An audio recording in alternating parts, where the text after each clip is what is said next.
최근에 동료 의원들과 저에게 들어온 호소문을 봤었을 때 이게 이제 자의적인 판단인 것 같아요. 선사의 입장이 있고 우리 시의 입장이 있고 이제 시의원이 해야 되는 어느 정도의 기준이 있고 그 다음은 여수시의 이 부서에서 해야 되는 역할이 있어야 된다고 생각을 하는데 저희 당장 12월 15일 날 여객선이 멈춘다라고 하면 거기에 대한 대책이 있거나 뭐 다른 그 이후에 내용들이 좀 있는지 여쭤보겠습니다.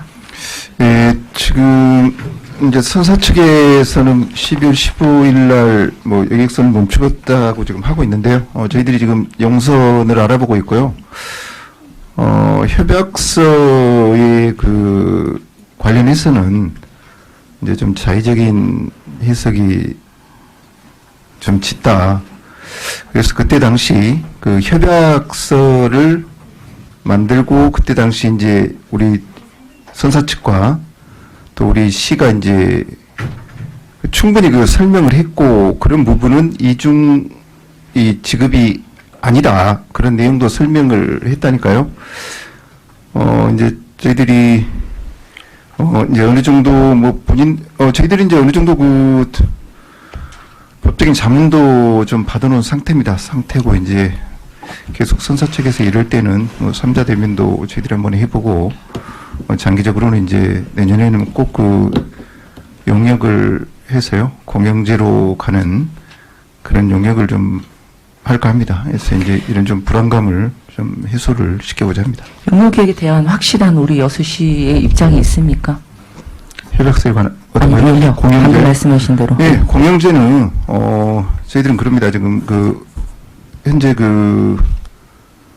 공영제가 아니었을 때 문제점, 공영제의 문제점, 또 어떤 그 배를 신조로 지었을 때, 아니면 이제 배를 우리가 뭐 매입을 했을 때 여러 가지를 열어놓고 어떤 게 가장 우리 시에 적절한 방법인가 그런 걸 좀 내년에 좀 확실히 해서 좀 뭐랄까요 좀 안전하게 안정화될 수 있는 섬 여객선을 좀 보고를 하도록 하겠습니다.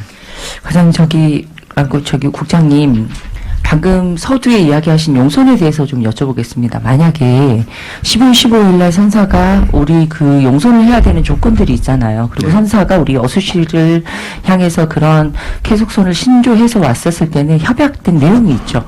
네, 맞습니다. 그러죠. 그 협약이 이 선사가 1년 몇 개월 만에 적자가 운행이 된다라고 하면 우리가 이제 더 이상 운행을 못 하겠다라고 하면 저는 60일로 알고 있습니다. 그렇죠. 60일 전에. 네. 주민들에게 10월 16일 날 그분들이 보낸 게 있지만 21일 날 각 의원님들에게 주민들에게 보낸 호소문과 선사가 저희에게 보낸 또 호소문이 있고 그럼 우리 집행부도 그런 호소문에 대해서 체크하셨죠? 그러니까 이제 선사가 그 호소문을 뭐 주민들한테 보낼 게 아니고 예, 예. 시한테 보내야죠. 그리고 우리 시를 만나서 이런 부분에 대해서 지금 적자가 발생을 했다. 그 정확히 이 적자가 발생하는 부분이 운항에 대한 어떤 그 적자나 손실인가 네네. 아니면 뭐 기타 다른 건가 우리는 좀 모르잖아요. 그러면서 자꾸 밖에다가 이렇게 뿌리기 때문에 지금 저희들도 좀 답답합니다. 그래서 그러면 국장님 밖에다가만 뿌리고 우리 국장님이 봤었을 때는 제가 주민에게 받았던 걸 바로 그 뒷날 늦게 이제 제가 너무 늦게 봤기 때문에 국장님한테도 보내고 담당 과장님한테도 보내고 검토 좀 해달라고 했었을 때 지금 회계 부분에 대한 부분들이 하루 이틀 나온 게 아니고 오래전에 회계 부분에 대한 부분을 좀 봐야 된다라고 했기 때문에 저도 그래서 주민들하고의 간담회라든가 우리 의회 차원에서 이야기라든가 이 집행부하고의 그것을 멈췄던 상황이 있었고 그러면 어느 정도 지금 시간이 지나고 제가 듣기로는 그나마 다행인 건 내년에 공영제에 대한 부분을 용역을 한다라고 했으니까 다행이라고 생각을 하고 저의 걱정은 선사하고 처음 협약했었을 때 15년이라는 계약 기준이 있으므로 그 계약 기준에 맞게 이 선사가 잘못된 액션을 취하거나 잘못된 판단에 의해서 멈추게 되면은 그때 용선이 이제 여수시가 이제 용선이 들어가는 거죠. 그런 절차죠. 이제 그 배를 멈추게 되면은 배를 멈추게 된 그 사유가 네네. 우리 협약에 그 해당이 되는가 그럴 때는 이제 법적인 또 그렇죠. 우리가 그 문제로 들어가야 되고요. 예. 일단 이게 배가 이제 스톱이 되면 우리는 불편함을 해소하기 위해서 지금 용선을 준비를 하고 있습니다. 그러니까 그거에 대한 미리 대비를 지금 하고 계시는 거고, 맞습니다. 그 주민의 삶의 질이 높아진 것은 어찌됐든 간에 일의 이양이었지만 100명 미만이 탄 게 저희가 그 자료 요청을 해서 보니까 60% 이상이 100명 미만이 타셨고, 이제 5월달이라든가 8월달이라든가 이제 관광객들이 많이 온 그때만 어느 정도 우리가 유지해야 되는 선이 있더라고요. 그렇죠.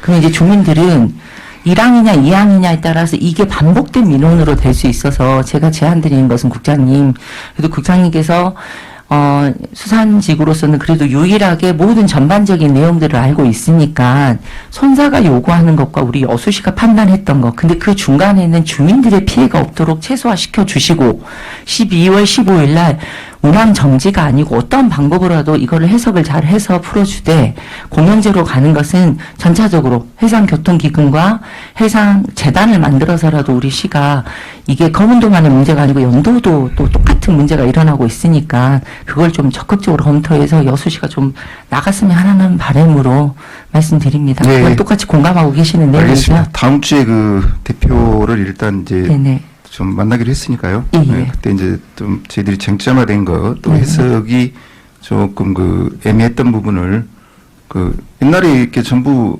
이런 게 아니라고 다 이제 설명이 네네네. 됐던 부분 네네. 이런 걸 다시 한번 확실히 되짚고 넘어가도록 하겠습니다. 예. 저희가 보직금을 뭐 증액할 수 있는 자리가 아니고 의원 스스로가 감사와 견제를 하는 내용이지 선사가 이야기했던 걸 우리 의원들 모두가 들어줄 수 있는 입장이 아니므로 네.